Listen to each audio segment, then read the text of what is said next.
The cabin door swung open against the howling Montana wind, and Jackson Montgomery looked up from his whiskey to see death wrapped in crimson silk. She stood in the doorway like a painting brought to life, a woman in a traveling dress the color of fresh blood, her dark hair plastered against pale cheeks by the storm outside. But it wasn't her beauty that made Jackson's hand drift toward his Colt revolver.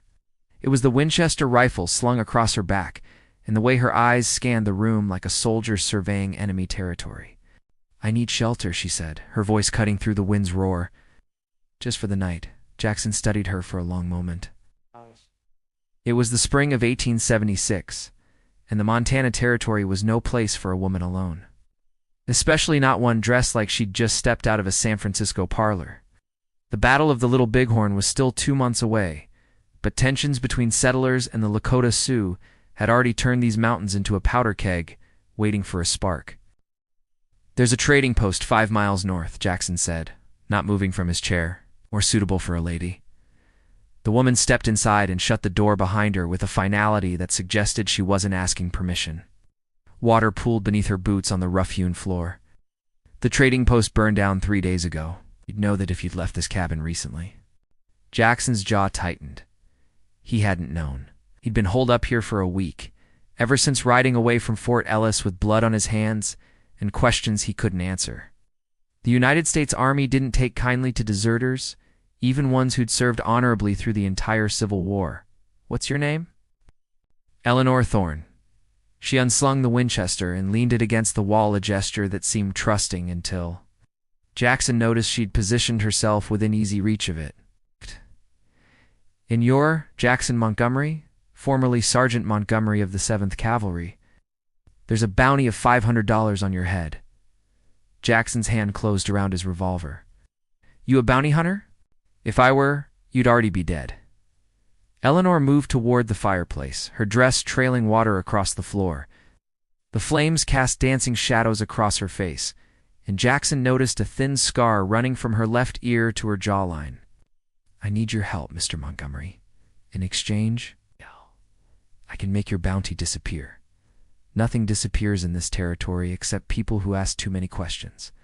Eleanor turned to face him, and in her eyes, Jackson saw something he recognized, the haunted look of someone who'd witnessed things that couldn't be unseen.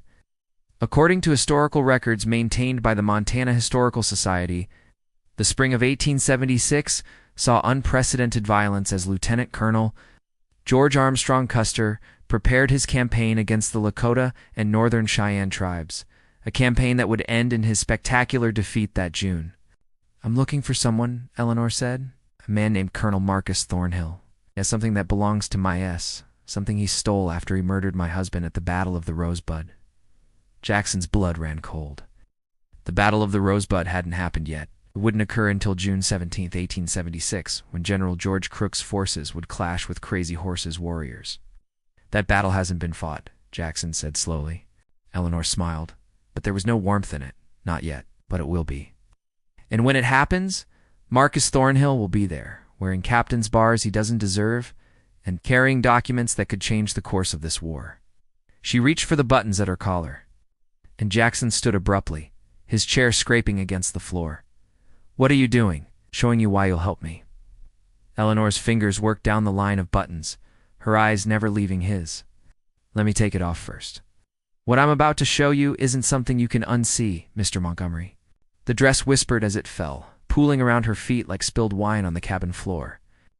Jackson froze, his breath catching not from impropriety, but from shock. Eleanor Thorne's torso was covered in scars, dozens of them, crisscrossing her skin in patterns that told stories of torture and survival. But it was the brand burned into her left shoulder that made Jackson's world tilt, the mark of the Confederate Secret Service. An organization officially disbanded at the end of the Civil War. 11 years earlier? "Now," Eleanor said quietly, standing before him in nothing but her undergarments and her scars, "do I have your attention?" Jackson Montgomery had seen horrors that would have broken lesser men. He'd fought at Antietam in 1862, where 23,000 soldiers fell in a single day. He'd survived the siege of Vicksburg in 1863, 47 days of constant bombardment that left him deaf in one ear. But nothing in his decade of warfare had prepared him for the sight of Eleanor Thorne's branded flesh. "Andersonville," he whispered, recognizing the secondary marks beneath the Confederate brand. "You were at Andersonville prison." Eleanor's expression didn't change as she reached for a blanket draped over the back of Jackson's chair, wrapping it around her shoulders. "Not as a prisoner, as something worse." Andersonville Prison, officially called Camp Sumter, operated from February 1864 to May 1865 in Georgia. According to documentation preserved in the National Archives, it held over 45,000 Union prisoners during its operation, and nearly 13,000 died from disease, malnutrition, and exposure. The camp's commander, Captain Henry Wirz, was the only Confederate officer executed for war crimes after the war's end. But Eleanor's story wasn't about Captain Wirz. Marcus Thornhill wasn't always Colonel Thornhill, she said, settling into the chair Jackson had vacated. During the war, he was Lieutenant Marcus Thornhill, assigned to Confederate intelligence. His specialty was interrogation, extracting information from captured Union officers. "I was 16 years old when he recruited me. My father had been a doctor in Richmond, and Thornhill needed someone who understood anatomy, who could keep prisoners alive just long enough to tell their secrets." Jackson felt bile rise in his throat. "You tortured Union soldiers." "I did." Eleanor met his gaze without flinching. "For 2 years I did unspeakable things in the name of the Confederacy. And then, in March of 1865, Thornhill discovered that my father was passing information to Union forces. He branded me as a traitor and delivered me to Andersonville to experience what I'd inflicted on others." The fire crackled in the silence that followed. Outside, the storm intensified, wind screaming through the mountain passes, like the ghosts of dead soldiers seeking vengeance. "I spent 3 weeks at Andersonville before the war ended," Eleanor continued. 3 weeks that felt like 3 lifetimes. The Union Army liberated the camp in May 1865. I was barely alive. A young captain found me in the hospital tent. His name was William Thorne, and he saved my life without knowing what I'd done. We married 6 months later. I thought I could leave the past behind, but Thornhill survived, Jackson said. He did more than survive. He disappeared into the chaos of Reconstruction, and while the South burned, he built himself a new identity. Changed his name from Thornhill to Thornton, forged documents claiming he'd been a Union officer, captured and held by Confederates. By 1870, he'd reinvented himself completely, a hero of the Union, rising through the ranks of the Army. Jackson poured himself another whiskey, his hands surprisingly steady despite the rage building in his chest. He'd deserted the 7th Cavalry because he'd witnessed corruption that turned his stomach officers. Selling weapons to hostile tribes, commanders falsifying reports to justify campaigns against peaceful villages. If Eleanor's story was true, Marcus Thornhill represented something far worse. "What documents are you talking about?" Jackson asked. "You said Thornhill has something that could change the course of the war?" Eleanor's eyes grew distant. "In February of this year, 1876, my husband discovered something while working as a civilian surveyor for the Army. He found evidence that Colonel Thornhill, along with several other high-ranking officers, has been deliberately provoking conflicts with the Lakota and Cheyenne tribes. They're falsifying reports, staging incidents, even supplying weapons to renegade warriors, all to ensure the military campaigns continue." "Why would they do that?" "Gold, Mr. Montgomery. The Black Hills are full of it. And the Fort Laramie Treaty of 1868 guaranteed those lands to the Lakota forever. But gold makes men forget treaties. Thornhill and his conspirators need a war, a big, bloody war that will turn public opinion against the tribes and justify seizing the Black Hills." Jackson's mind raced. In December of 1874, Lieutenant Colonel George Armstrong Custer had led an expedition into the Black Hills and confirmed the presence of gold. By 1876, thousands of miners had flooded into territory legally belonging to the Lakota Sioux, and the inevitable conflicts had given the Army justification for a major campaign. "Your husband found proof of this conspiracy," Jackson said. "He found communications between Thornhill and businessmen in Chicago and New York, men financing the military campaigns in exchange for future mining rights. William was bringing those documents to Fort Ellis when Thornhill's men ambushed him on the Rosebud Creek Road. They made it look like a Lakota raid, but William survived long enough to tell me the truth. He died in my arms 3 days ago." Eleanor's voice broke on the last words, the first crack in her composure. Jackson saw the grief behind her stone facade grief, and something darker. Vengeance. "The Battle of the Rosebud will happen on June 17th, Eleanor said. "I don't know how I know, but I do. I've been having dreams, Mr. Montgomery. Dreams of battles that haven't been fought. Of warriors and soldiers falling on hills I've never seen. In my dreams, Thornhill is there on Rosebud Creek watching through field glasses as men die for his profit. And 8 days later, on June 25th, I see another battle, a greater slaughter on the banks of a river the Lakota call the Greasy Grass, the Little Bighorn River Jackson breathed. Custer's cavalry will ride into a trap.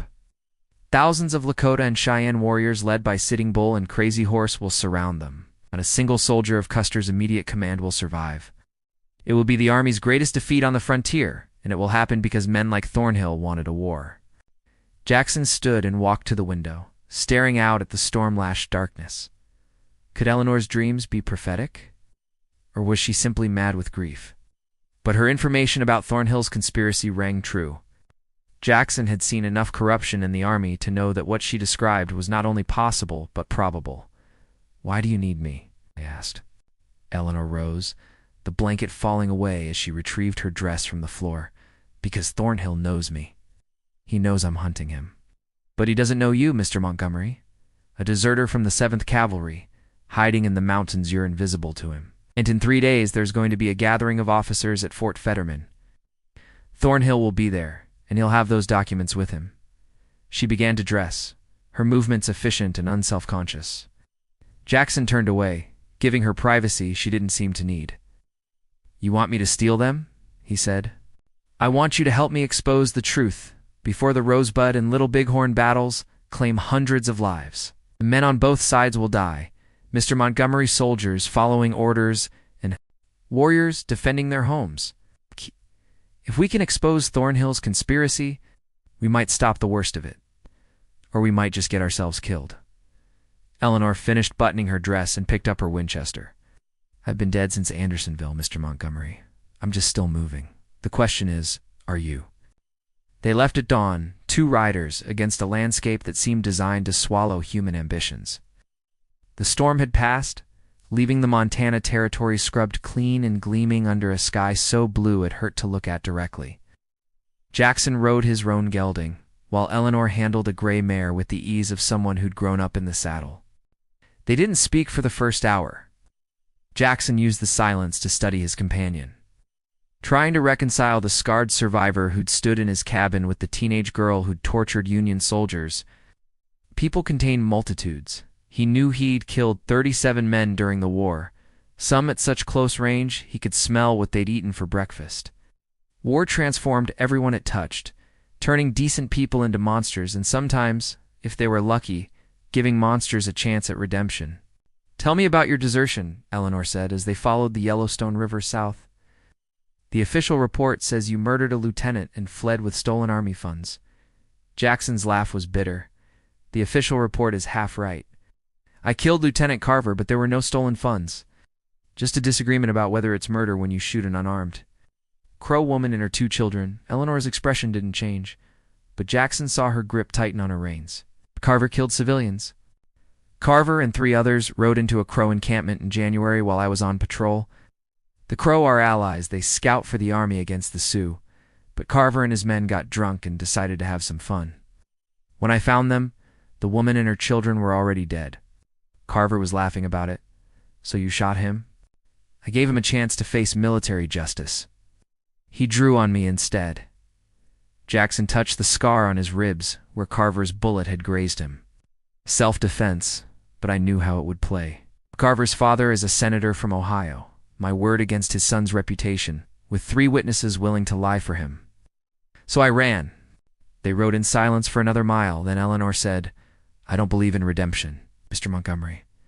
I don't think we can wash away our sins with good deeds. I believe in accounting, making the guilty pay for what they've done. That's a form of justice. It's the only kind I have left." By midday, they'd reached the ruins of the trading post Eleanor had mentioned.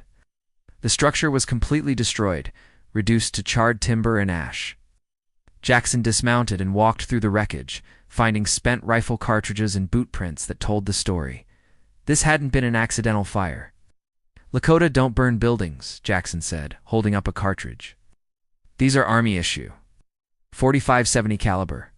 Eleanor knelt beside a section of collapsed wall, pulling aside blackened boards to reveal a skeleton, the bones already picked clean by scavengers. The trader's name was Samuel Ross. He was a friend of my husband's. William mentioned that Ross had information about supply shipments. Weapons being diverted to hostile elements. Thornhill, almost certainly. Samuel Ross is one more body on Marcus Thornhill's ledger. They buried what remained of Ross in a shallow grave marked with stones, then continued south.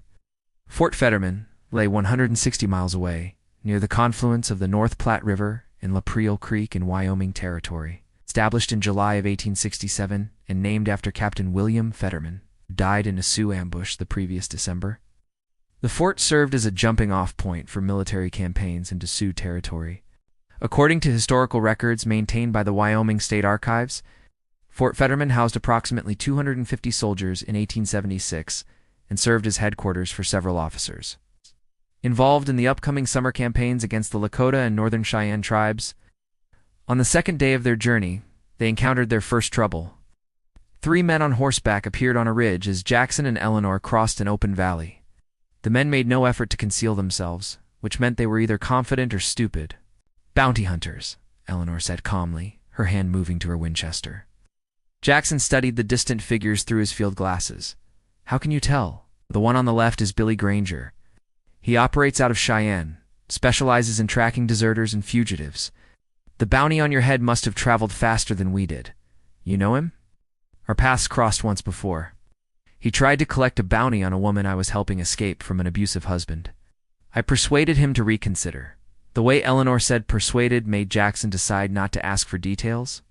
The bounty hunters descended the ridge and approached at a leisurely pace, spreading out as they came, a classic pincer formation designed to limit their target's escape routes. Jackson counted weapons.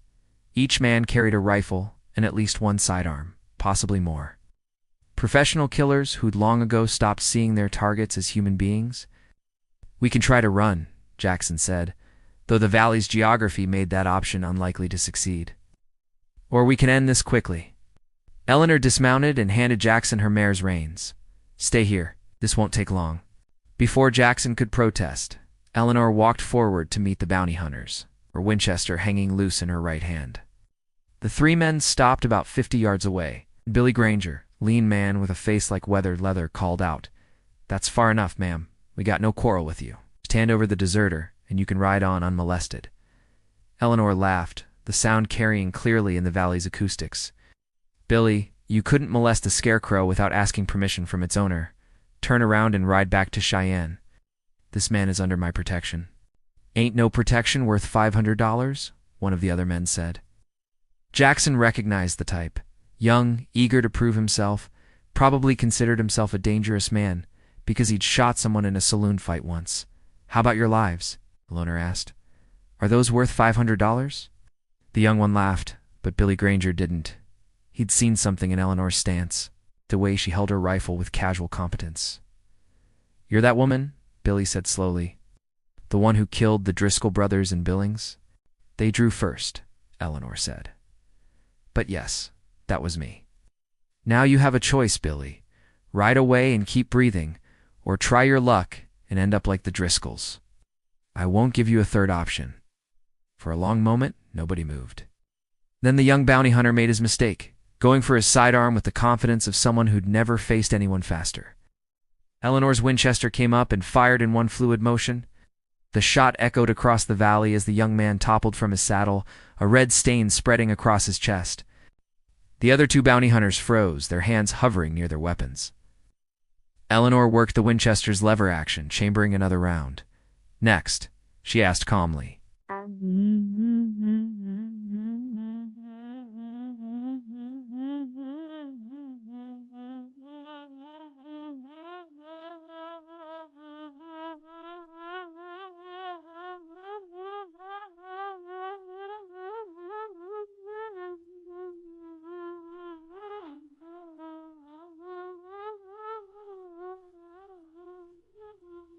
showing empty palms. We're leaving. Come on, Tom. He and the remaining bounty hunter retrieved their dead companion and rode back up the ridge without another word. Eleanor returned to her horse, her expression neutral. We should put some distance between us and them. Billy won't stay scared forever. As they rode, Jackson studied the woman beside him with new respect and no small amount of wariness. Eleanor Thorne was exactly the kind of person armies created and then abandoned someone trained to kill, efficiently and without hesitation, left to navigate a civilian world that had no use for such skills. The Driscoll brothers, Jackson said after a while. How many others, including Lieutenant Carver's 3 witnesses? 7 men since my husband died. None of them innocent. Eleanor didn't look at him. Does that change your mind about helping me? Jackson considered the question honestly. Did it matter? They were both killers, both fugitives, both damaged beyond any simple repair. No, he said finally. It doesn't change anything. They rode through the afternoon and into evening, finally making camp in a stand of cottonwoods near a creek whose name Jackson didn't know. Eleanor proved efficient at camp tasks, building a small fire and preparing beans and salt pork with practiced economy. They ate in companionable silence, watching stars emerge in the darkening sky. Tell me about your dreams, Jackson said. The ones about the battles. Eleanor stared into the fire for a long moment before answering. They started 3 weeks ago, right after William died. At first I thought they were just nightmares, guilt, and grief mixing together, but they're too detailed, too specific. I see warriors in war paint, horses with handprints on their flanks. I see a hill covered with dying soldiers, their guidon flags trampled in the dust. I hear the sound of thousands of guns firing at once. Custer's last stand. That's what history will call it. But in my dreams, it's not a stand, it's a slaughter. Custer divides his forces, attacks a village he thinks is small and vulnerable. Instead, he finds thousands of warriors waiting. In my dreams, I see it all from above, like a bird circling the battlefield. I watch men die who are still alive today. Jackson felt a chill despite the fire's warmth. Prophetic dreams are the stuff of ghost stories and superstition. I know. But I also know that William found real evidence of Thornhill's conspiracy. Whether my dreams are divine prophecy or just educated guesses based on the military situation doesn't matter. What matters is stopping Thornhill before more people die. On the 3rd day, they reached Fort Fetterman as the sun was setting, painting the fort's log walls gold and crimson. The post sprawled along a bluff overlooking the North Platte River, a collection of buildings arranged around a central parade ground. Soldiers moved about their evening duties, and smoke rose from cooking fires. Eleanor and Jackson made camp a mile from the fort, hidden in a grove of juniper trees. Tomorrow, Jackson would infiltrate the officers' gathering and search for Thornhill's documents. Tonight, they prepared for a mission that could end in their deaths. If something goes wrong, Eleanor said, cleaning her Winchester in the fading light, don't try to save me. Get the documents and run. That's the mission. And if I can't find the documents, then we've failed, and a lot of men are going to die. Eleanor looked up, her scarred face beautiful in its intensity. But we're not going to fail, Mr. Montgomery. We can't afford to. The officers' gathering began at noon on May 20th, 1876, with a formal luncheon in Fort Fetterman's dining hall. Jackson watched from a supply warehouse across the parade ground, noting the arrivals with increasing anxiety. Major General George Crook arrived at 11:45, accompanied by a dozen junior officers. Colonel Joseph Reynolds came at noon precisely, looking older than his 50 years. And at 12:15, Marcus Thornhill rode through the fort's gates. Thornhill didn't look like a villain. He was a handsome man in his early 50s, gray-haired and distinguished, wearing his cavalry officer's uniform with casual elegance. He smiled easily, shaking hands with fellow officers and laughing at jokes Jackson couldn't hear. Watching him, Jackson understood how Thornhill had hidden his past. He radiated competence and confidence, the kind of man other men naturally trusted. That's him? Jackson asked unnecessarily. Eleanor knelt beside him in the shadows, her expression carved from stone. That's him. The monster who wears a hero's face. Their plan was simple, which Jackson knew from experience meant it would probably go wrong. While the officers dined, Jackson would enter the fort's headquarters building and search Thornhill's quarters. As a deserter, he couldn't simply walk. In Fort Fetterman, soldiers would recognize him on sight, and his description had been circulated throughout the territorial forts. Instead, Eleanor had procured a civilian surveyor's credentials and a story about updating fort maps for the Army Corps of Engineers. It was a thin disguise, but thin disguises often worked better than elaborate ones. People saw what they expected to see. At 12:30, Jackson emerged from the warehouse carrying surveying equipment and walked purposefully toward the headquarters building. 2 sentries stood guard at the entrance, but they barely glanced at him as he climbed the steps. Inside, the building was nearly deserted. Everyone who mattered was at the luncheon. He climbed to the 2nd floor, where visiting officers maintained temporary quarters. According to the duty roster Eleanor had memorized when they'd scouted the fort the previous night, Thornhill occupied room 7. Jackson found the door locked, but the lock was a simple affair, and Jackson had spent his youth working as a blacksmith's apprentice. He had it open in under a minute. Thornhill's quarters were Spartan: a bed, a desk, a wardrobe containing dress uniforms. Jackson worked quickly, searching drawers and checking for hidden compartments. Nothing. He moved to the wardrobe, checking coat pockets and boot linings. Still nothing. Then he noticed the leather saddlebag hanging from a hook behind the door. The bag was locked with a small padlock, but when Jackson lifted it, he felt the weight of documents inside. He picked the lock and withdrew a sheaf of papers bound with string. Jackpot. The documents were exactly what Eleanor had described: correspondence between Thornhill and businessmen in Chicago, New York, and San Francisco. Jackson didn't have time to read them thoroughly. But even a cursory glance revealed damning evidence: discussions of necessary provocations to justify military action, plans to supply weapons to Lakota hostiles to ensure they remained aggressive, detailed financial arrangements for dividing mineral rights in the Black Hills after the inevitable tribal removal. According to one letter dated March 3rd, 1876, written by a railroad magnate named Cornelius Blackwell, the campaign must proceed as planned. Offensive will test Sioux resistance, and Custer's summer campaign will break it entirely. Public sentiment currently favors peaceful negotiation, but a significant military disaster will change that. Savages must appear as the aggressors, and our forces as heroic defenders of civilization. Jackson felt sick. These men were planning to sacrifice soldiers and warriors alike for profit, manipulating both sides toward a predetermined slaughter. The Battle of the Little Bighorn wouldn't be an unfortunate military defeat, it would be murder on a massive scale. He tucked the documents inside his coat and turned toward the door, then froze. Voices in the hallway, approaching fast. Jackson moved quickly, stepping behind the door and drawing his Colt. The door opened, and Marcus Thornhill entered, accompanied by a younger officer.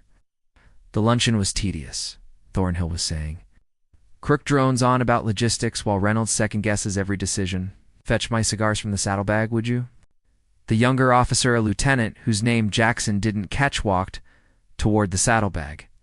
His hand touched the cut lock. Sir, the bag's been opened. Thornhill's demeanor changed instantly, friendly affability replaced by cold calculation. He drew his sidearm with startling speed, pivoting to cover the room. Show yourself now. Jackson stepped out from behind the door, his own revolver raised. Drop it, Colonel. Thornhill's eyes widened slightly in recognition. Sergeant Montgomery, I read the report on your desertion. You always did have an annoying tendency toward moral absolutism. Funny, I don't remember serving under you. You didn't. But I made it my business to know about interesting soldiers. And you were quite interesting, decorated multiple times, recommended for officer training, then threw it all away because you couldn't stomach the realities of frontier warfare. Thornhill's pistol didn't waver. Lieutenant Carter, do be a good fellow and raise your hands. Mr. Montgomery is a dangerous man. The young lieutenant obeyed, his face pale. Jackson could see the calculations running through Thornhill's mind. Could he shoot Jackson before Jackson shot him? Probably not, but he might take Jackson down with him. I have your documents, Jackson said. The letters, the financial arrangements, all of it. Drop your weapon, or I'll shoot you, and walk out of here with them. You'll never leave this fort alive. Every soldier here will hunt you down, maybe, but you'll be dead, your conspiracy exposed, and a lot of innocent people will live. It was like a fair trade. For a long moment, they stood frozen in a tableau of mutual destruction. Then Thornhill smiled. You're bluffing. If you were willing to die here, you'd have already shot me. You want to survive this? Which means we can negotiate. I don't negotiate with murderers. Don't you? Thornhill's smile widened. I've read Eleanor Thorne's file, Montgomery. Did she tell you what she did during the war? The Union prisoners she tortured? The intelligence she extracted? She's no innocent victim. She was one of the Confederacy's most effective interrogators. The woman you're helping is as much a murderer as I am.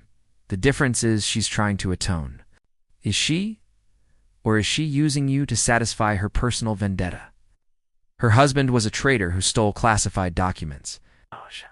I had him executed, just as the army would execute you if they caught you. Everything I've done has been for the greater good, securing American prosperity, ensuring our nation's expansion across this continent, by murdering soldiers and provoking a war, by accepting necessary sacrifices for inevitable progress. The Sioux will lose their lands regardless of what I do. That's the tide of history. I'm simply ensuring the transition happens profitably, with minimal white casualties and maximum justification for removal. Dung. In 20 years, people will celebrate the Battle of the Little Bighorn as proof of savage brutality, never knowing it was orchestrated. They'll cheer when we take the Black Hills, never counting the cost. Jackson's finger tightened on the trigger. You're insane. I'm realistic. You want to know the real tragedy, Montgomery? Even if you expose me, nothing will change. The campaigns will proceed, Custer will die at the Little Bighorn. The Sioux will lose the Black Hills. You can't stop history, you can only choose which side of it you stand on. I stand with the truth. The truth is whatever we decide to write in the history books. A gunshot shattered the standoff, but it came from outside, from the parade ground. Then another, and another. Alarm bells began to ring across the fort. Thornhill's smile vanished. What did you do? Not me, Jackson said. But I'd bet my life it's Eleanor. The diversion was brilliant and terrifying. As Jackson learned later, Eleanor had set fire to the fort's ammunition storage, not close enough to cause a major explosion, but sufficient to create panic and draw every soldier on the post to fight the blaze. In the confusion, Jackson knocked out Lieutenant Carter with a pistol strike, disarmed Thornhill, and fled through the chaos. He found Eleanor waiting with the horses at their rendezvous point, her face smudged with soot. Did you get them? Jackson patted his coat. Every damning page. Now let's get out of Wyoming before they realize what happened. They rode hard for the Montana border, pushing their horses to the edge of endurance. Behind them, Fort Fetterman burned, not destroyed, but damaged enough that the officers' gathering would end in chaos rather than coordination. It was a small victory, but Jackson would take what he could get. On the second day of their flight, Eleanor finally asked the question Jackson had been dreading. What did Thornhill say to you? I saw your face when you came out. He got to you somehow. Jackson considered lying, then decided Eleanor deserved the truth. He told me about your past, what you did during the war. Eleanor's expression didn't change. And I already knew you'd done terrible things. We've all done terrible things. The question isn't who we wit, who we choose to be now. Is it that simple? No, but it's all we've got. They rode on through the lengthening shadows. Two damaged souls carrying documents that might change history. Pursued by an army that wanted them dead and racing toward battles they'd seen only in dreams. Behind them, Marcus Thornhill would be organizing pursuit, calling in favors, marshaling forces to recover his secrets. Ahead lay uncertainty and probable death. But they rode forward anyway, because sometimes the only choice left is between dying on your knees or dying on your feet, and some choices make themselves. They found sanctuary in the most unlikely place, Lakota Sioux encampment on Rosebud Creek. The very site Eleanor had dreamed would become a battlefield in less than a month. The village consisted of approximately 40 lodges, home to perhaps 200 people, and it was led by a warrior named Crazy Horse, whose reputation had already become legendary among both his people and his enemies.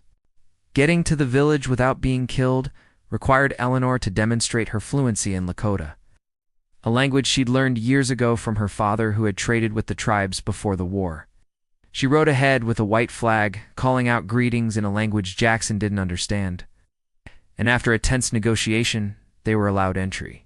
Crazy Horse himself met them at the edge of the village. He was younger than Jackson expected, barely 30 years old, but his eyes held the weight of someone who'd seen too much violence and understood that more was coming, according to accounts preserved by historians, including Stephen Ambrose and D. Brown. Crazy Horse was already considered one of the Lakota people's greatest warriors, having fought in numerous battles against the United States Army, including the famous Fetterman Massacre of 1866, when Sioux and Cheyenne warriors killed all 81 soldiers under Captain William Fetterman's command. "You bring trouble to my people," Crazy Horse said in accented but clear English. "Soldiers will follow you here." "We bring information about the soldiers' plans," Eleanor replied. "Information that could save lives both Lakota and white." They sat in Crazy Horse's lodge as evening fell, and Eleanor translated Thornhill's documents while Jackson watched the warrior chief's face carefully. Crazy Horse listened without interruption, his expression growing darker as the conspiracy's scope became clear. "The Army plans to attack in 3 waves, Eleanor explained, pointing to documents detailing troop movements. General Crook will lead the first column north from Fort Fetterman. Colonel John Gibbon will march east from Fort Ellis, and Lieutenant Colonel George Armstrong Custer will strike west from Fort Abraham Lincoln. They plan to catch the Lakota and Cheyenne peoples between 3 armies, forcing you onto reservations or destroying you entirely." "We know this already," Crazy Horse said. "Our scouts have seen the soldiers gathering. Sitting Bull has called for all the bands to unite at the greasy grass, the river you call Little Bighorn. We will not go quietly to the reservations to starve." "But you don't know this," Jackson interjected, pulling out the most damning documenta letter from Thornhill to Cornelius Blackwell, dated April 15, 1876. "These men want you to fight back. They've been supplying weapons to warriors they know will use them against settlers and soldiers. Every attack gives them justification for harsher campaigns. Every dead soldier turns public opinion against peaceful negotiation." Crazy Horse took the document, studying it carefully, though Jackson suspected he couldn't read the English words. "You say they give us weapons to make us fight?" "Repeating rifles," Eleanor confirmed. "Sold through intermediaries who claim to be sympathetic traders but who actually work for Thornhill's conspiracy. They want a big battle, something dramatic enough to horrify the American public and justify taking the Black Hills by force." "The Black Hills are ours by treaty," Crazy Horse said quietly. "The Washichua, the white men, signed papers in 1868 promising these lands to the Lakota forever. Now they break their promises because they found the yellow metal they desire?" Jackson had no response to that. The Fort Laramie Treaty of 1868 had indeed guaranteed the Black Hills to the Lakota Sioux, and the United States government had indeed violated that treaty the moment gold was discovered. In the brutal arithmetic of American expansion, treaties with native peoples meant nothing when profit was at stake. "My vision cannot be stopped," Crazy Horse continued. "I have dreamed of a great battle where soldiers fall like grasshoppers from the sky. It will happen at the greasy grass, and the Lakota will triumph.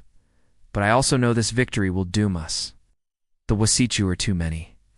For every soldier we kill, 10 more will come. Our triumph will be the justification for our destruction." Eleanor leaned forward intensely. "And don't give them what they want.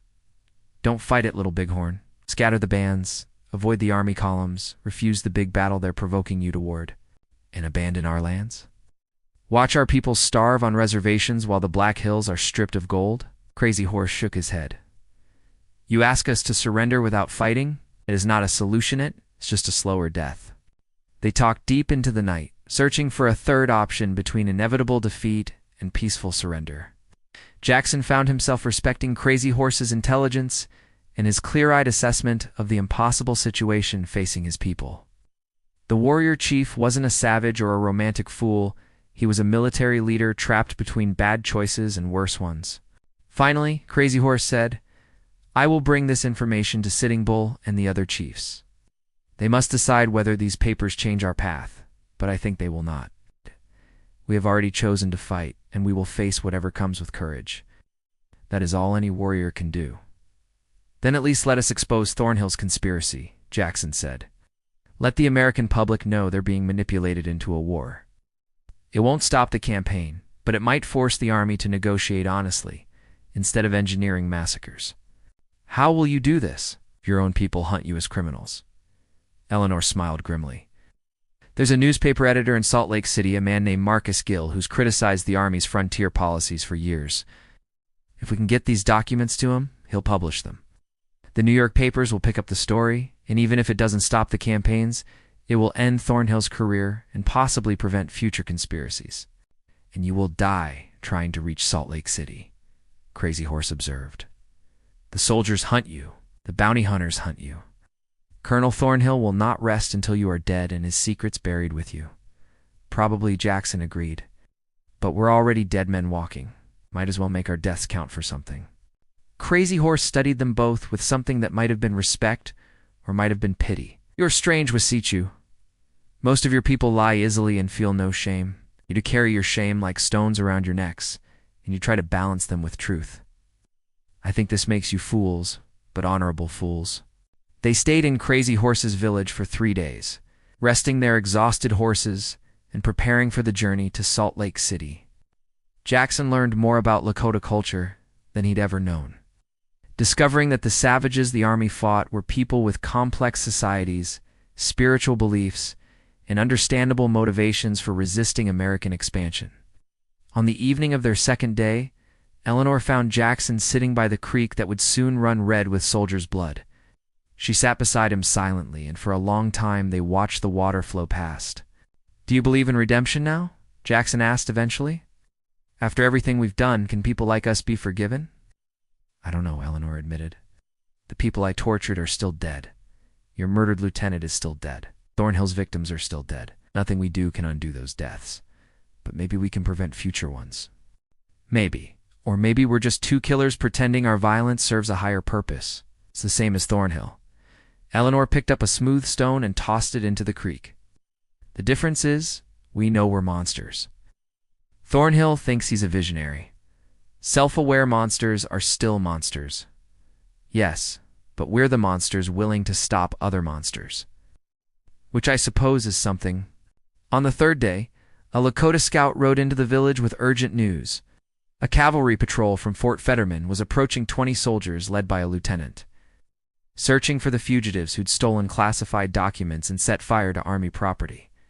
Crazy Horse offered to hide Jackson and Eleanor, but they refused, knowing that any conflict between the patrol and the village would play directly into Thornhill's hands. Instead, they prepared to run again, this time south toward Salt Lake City, nearly 800 miles away through hostile territory. Crazy Horse gave them supplies, fresh horses, and something more valuable, a map, showing safe routes and friendly villages that might offer shelter. He also gave them a warning. The battle at Rosebud Creek will happen on the day of the new moon in the next cycle, what your calendar calls June 17th. General Crook's soldiers will fight our warriors there. 8 days later, on June 25th, Custer will attack the village at the Greasy Grass. Both battles are inevitable now. Your documents cannot stop them, but they can stop the next war, Eleanor said, and the one after that. If we expose Thornhill, maybe future officers will think twice before manipulating nations into conflict for profit. Perhaps Crazy Horse clasped Jackson's arm in the warrior's grip, or perhaps the Wasichi will simply hide their conspiracies better. But you must try, because trying is what separates warriors from cowards. Go with honor, strange friends. May the Great Spirit protect you on your journey. They rode out at dawn on May 24th, 1876, with 29 days until the Battle of the Little Bighorn and a cavalry patrol somewhere behind them. The documents were wrapped in oilcloth and hidden in Eleanor's saddlebag, protected against weather and violence. They rode southwest, following Crazy Horse's map through the Bighorn Mountains toward the Great Basin beyond. On the second day, they encountered the patrol. Lieutenant Thomas Weir spotted them first, his cavalry troop cresting a ridge as Jackson and Eleanor crossed an open valley. There was no possibility of outrunning them. The patrol's horses were fresh, while theirs had already covered 30 miles. They could fight, but 20 soldiers would overwhelm them within minutes. "Time to try something desperate," Eleanor said, dismounting quickly. "Follow my lead and don't question anything I say." Before Jackson could respond, Eleanor had stripped off her coat and torn open her dress, creating the appearance of violence. She rubbed dirt on her face and arms, then drew her knife and cut a shallow gash across her cheek. Blood flowed freely as she looked at Jackson with wild determination. "Hit me. Make it look real. Eleanor, hit me, or we're dead. Now." Jackson struck her, a backhanded blow that snapped her head sideways and sent her sprawling to the ground. He felt sick doing it, but Eleanor was right there. Only chance was deception. She lay there looking convincingly brutalized as the cavalry patrol thundered down the slope. Lieutenant Weir reached them first, his pistol drawn. He was young, maybe 25, with the earnest expression of an officer who still believed in cavalry honor and protecting the innocent. His eyes widened as he took in the scene, a woman apparently assaulted, a man standing over her. "Step away from her," were commanded, his pistol aimed at Jackson's chest. Jackson raised his hands, letting his own weapon fall. "Lieutenant, thank God you're here. This woman attacked me. She's insane, completely mad. I was defending myself." Eleanor pushed herself up, blood streaming from her cheek, and spoke in a voice thick with manufactured fear. "He's lying. This Jackson Montgomery, the deserter from Fort Ellis. He's been dragging me across the territory for days, threatening to kill me if I didn't help him evade capture. I'm Eleanor Thorne. My husband was murdered by Lakota raiders 3 weeks ago, and this monster has been using me as a shield." It was a masterful performance, hitting every note that would resonate with a young cavalry officer.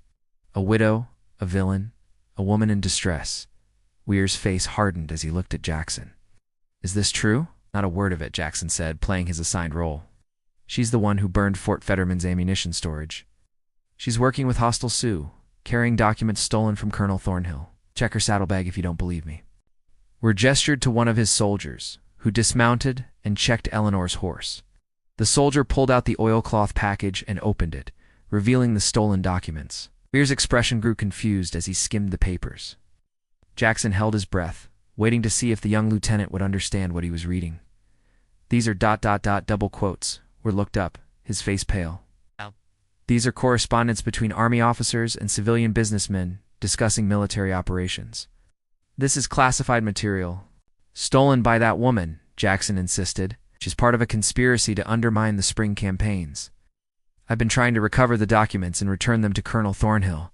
He's lying," Eleanor shouted, tears streaming down her face. Real tears, Jackson realized, though whether they came from pain or remembered trauma, he couldn't tell. Montgomery murdered his commanding officer and fled. "I have proof letters from my husband describing Montgomery's crimes. They're in my coat pocket." We retrieved the letters. Eleanor had forged during their days with crazy, horse-convincing fabrications that painted Jackson as a murderous deserter and Eleanor as his unwilling hostage. The young lieutenant read them, his confusion deepening into the paralysis of a man faced with 2 contradictory narratives and no clear way to determine truth from fiction. "Lieutenant," one of Weir's sergeants said quietly, "we should take them both back to Fort Fetterman and let the colonel sort this out." It was the sensible suggestion, and Jackson saw we're gravitating toward it. But returning to Fort Fetterman meant facing Thornhill directly, which would end with both Jackson and Eleanor dead and the documents disappearing forever. They needed a different outcome. "Wait," Jackson said, inspiration striking. "Lieutenant Weir, what if I told you those documents contain evidence of conspiracy to provoke warfare with the Lakota tribes for profit? What if I told you Colonel Thornhill has been manipulating military operations to serve civilian business interests?" "I'd say you were a desperate deserter inventing lies," Weir replied, but Jackson heard the uncertainty in his voice. "Then read them yourself. Really read them. Look at the dates, the names, the financial arrangements. Then ask yourself why a deserter and an alleged hostage would be carrying this kind of correspondence. Ask yourself why Colonel Thornhill would have letters from railroad magnates discussing military campaigns and his private effects." Weir read more carefully this time, his face growing troubled. Jackson watched the young officer's worldview cracking as the evidence mounted. The letters were too detailed to be forgeries, too specific to be fantasy. And perhaps Lieutenant Thomas Weir was exactly the kind of idealistic young officer who'd joined the cavalry believing in honor and justice, only to slowly discover that the frontier was a place where both were negotiable commodities. "This can't be real," Weir said finally. "Officers of the United States Army don't conspire with businessmen to engineer wars, don't they?" Eleanor's voice had changed, losing its frightened edge and gaining something harder. "Lieutenant, I was Eleanor Thornhill before I married William Thorne. Marcus Thornhill is my brother-in-law. I know what kind of man he is. I know what he's capable of. And I know that if you bring us back to Fort Fetterman, we'll die, and these documents will disappear, and the Battle of Little Bighorn will happen exactly as planned, a massacre designed to justify seizing Lakota lands." The pieces clicked together in Weir's mind. Jackson could see it happening, the realization that both narratives might be partially true. That the world was more complicated than clear heroes and villains. The young lieutenant looked between them, then at his sergeant, then back at the damning documents in his hands. "Sergeant Hartman," Weir said slowly, "what do you think?" The old sergeanta, grizzled veteran who'd probably forgotten more about frontier warfare than Weir had ever learned to study Jackson and Eleanor with shrewd eyes. "I think, sir, that we've got ourselves a situation above our pay grade. I also think that if Colonel Thornhill is involved in something like this, bringing these two back to Fort Fetterman would be signing their death warrants. So what do you suggest?" "I suggest we never found them, sir. Suggest we rode this direction, found nothing, and returned to base to report another dead end. I suggest that whatever's in those documents, it needs to reach someone who can't be intimidated or bought someone outside the Army's chain of command." Weir was silent for a long moment, his young face aging years in the space of seconds. Then he carefully rewrapped the documents and handed them back to Eleanor. "I didn't see you. We searched this valley and found nothing. You've got a head start. Use it wisely," Lieutenant Jackson said quietly. "Thank you. Don't thank me. If I'm wrong about this, I've just let a murderer and his accomplice escape justice. If I'm right, ... double quotes Weir shook his head. If I'm right, then the army I serve has become something I don't recognize. Either way, I'll have to live with this decision." The cavalry patrol rode away, leaving Jackson and Eleanor alone in the valley with their stolen documents and their borrowed time. They mounted quickly and rode southwest, putting distance between themselves and the moment of grace that Lieutenant Thomas Weir had granted them. "That was either brilliant or insanely lucky," Jackson said, after several miles. "Both," Eleanor admitted, touching her bleeding cheek. "You hit hard. You told me to make it look real. I did, and you did." She smiled despite the pain. "We make a good team, Mr. Montgomery. Two broken monsters fighting the good fight. Is that what we're doing? The good fight? I don't know. It's the only fight we've got." They rode on toward Salt Lake City, carrying documents that might change nothing or might change everything. Pursued by forces they couldn't outrun and racing toward a deadline they couldn't miss. Behind them, the pieces were moving into position for the battles Eleanor had dreamed, battles that would leave hundreds dead and reshape the American frontier forever. But they rode forward anyway, because sometimes the only choice is between dying quietly or dying loudly. And some people can't help but scream. Part 6, The Price of Truth. Salt Lake City rose from the desert like a mirage made stone, a monument to faith and stubbornness planted in an impossible landscape. Jackson and Eleanor arrived on June 10, 1876. Exhausted and half-starved after 17 days of hard riding through some of the most unforgiving territory in the West. They'd survived on creek water and hardtack, evaded 2 more patrols, and shot their way out of an encounter with actual bounty hunters near Fort Bridger. But they'd made it, and the documents survived. Marcus Gill's newspaper office occupied a narrow building on East Temple Street, squeezed between a hardware store and a tailor's shop. The sign above the door read The Frontier Truth, and through the grimy window, Jackson could see a printing press and stacks of newspapers. It wasn't much, but according to Eleanor's research, Gill had a reputation for publishing stories the larger papers wouldn't touch: corruption, abuse, the ugly realities of westward expansion. They entered to find a man in his 60s, hunched over a compositor's desk, setting type with practiced efficiency. Marcus Gill looked up, saw 2 trail-worn fugitives standing in his office, and reached for the shotgun leaning against his desk. "We're not here to rob you," Eleanor said quickly. "We're here to give you a story. It's the biggest story of your career."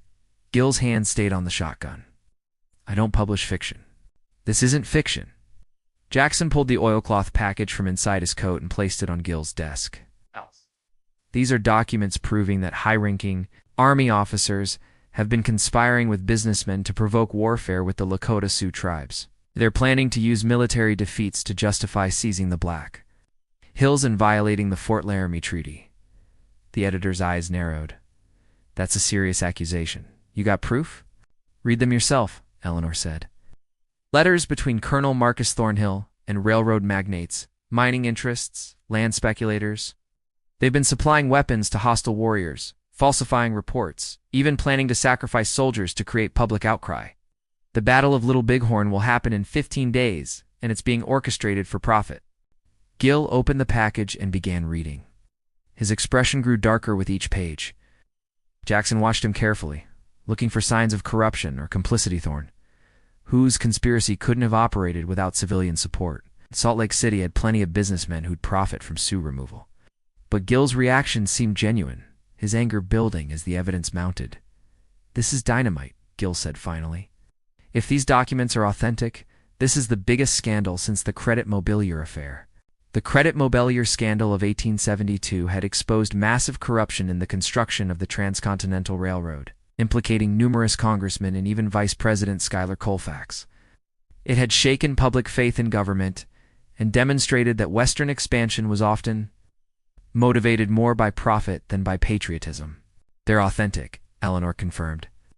"I'm Eleanor Thorne, widow of William Thorne, who was murdered by Thornhill's men for discovering this conspiracy. This is Jackson Montgomery, formerly of the 7th Cavalry. We've been hunted across 3 territories to bring you this information.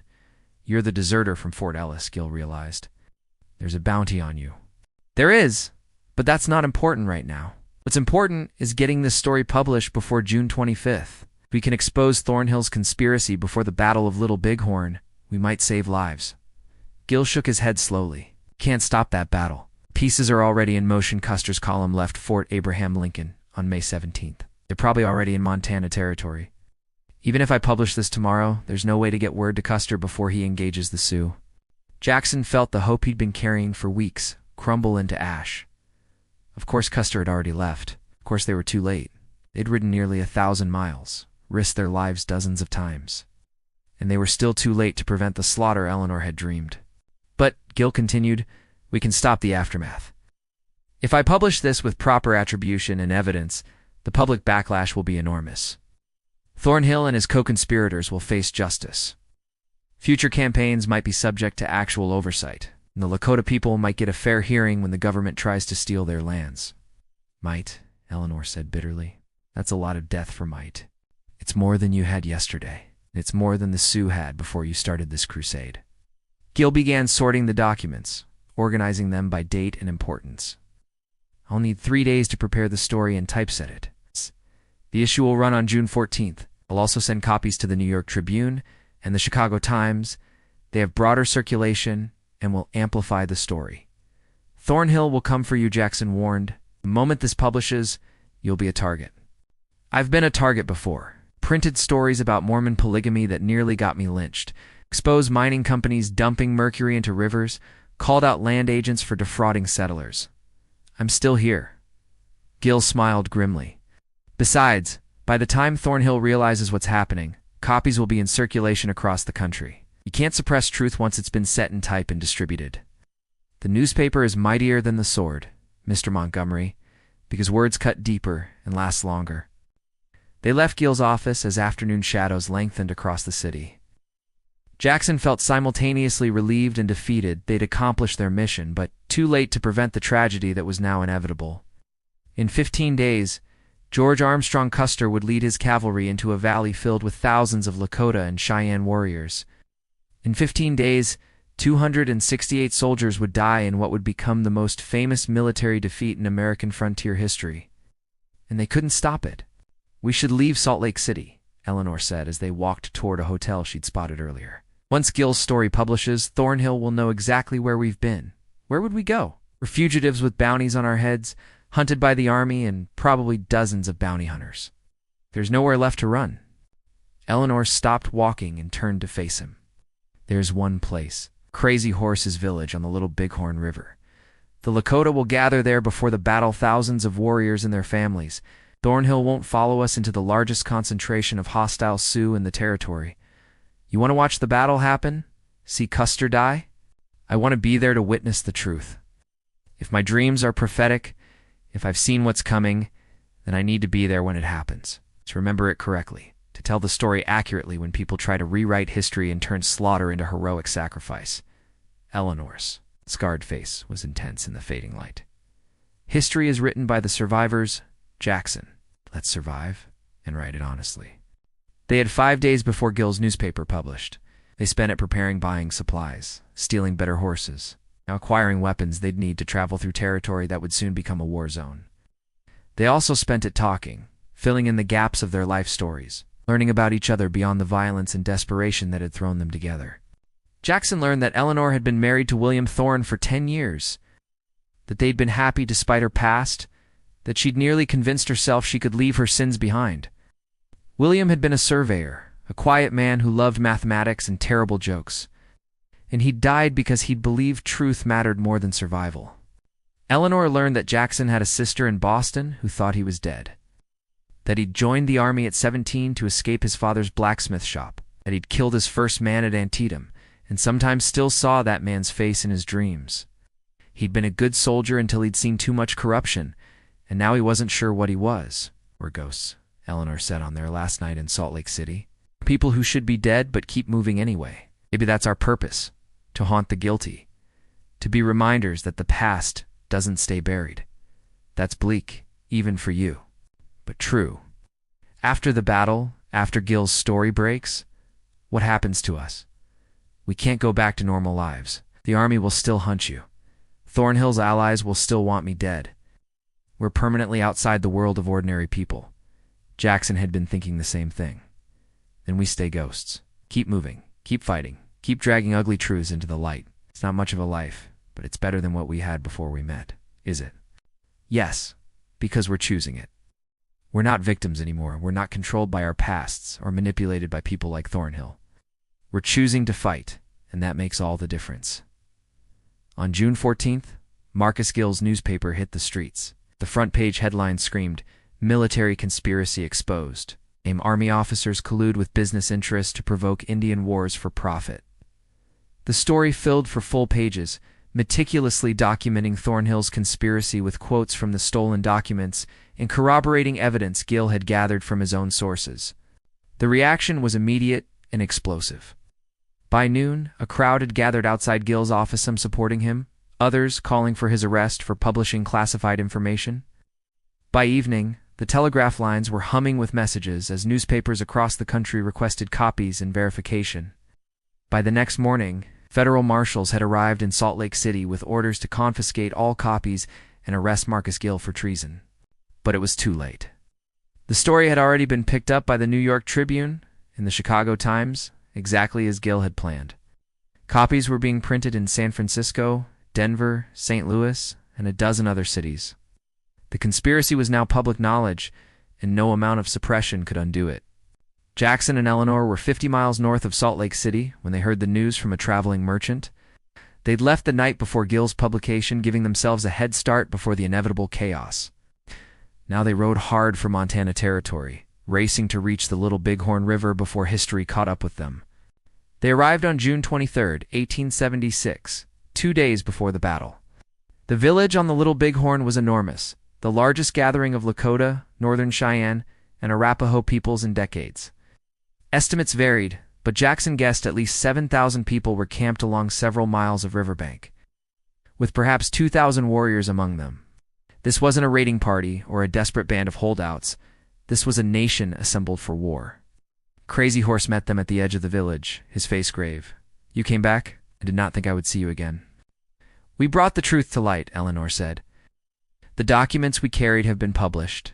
Conspiracy is exposed, but the battle will still happen. Yes, we couldn't stop that, but maybe we stopped future conspiracies. Maybe we saved some lives down the road." Eleanor dismounted, facing the warrior chief with quiet respect. "We'd like permission to stay and witness what's coming, to remember it honestly." Crazy Horse studied them both. "You wish to watch soldiers die? Your own people?" "We wish to watch history happen and make sure it's recorded truthfully," Jackson said. "Too many battles are remembered wrong, turned into myths that serve the powerful instead of honoring the dead. We want to prevent that. The battle will be terrible," Crazy Horse warned.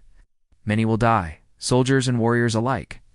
What comes after will be worse. Your government will use this defeat to justify taking all Lakota lands. My vision of victory will become my people's doom. We know. But someone needs to remember that you fought for your homes, for your families, for treaties that should have been honored. Someone needs to remember that this wasn't savagery, it was justice."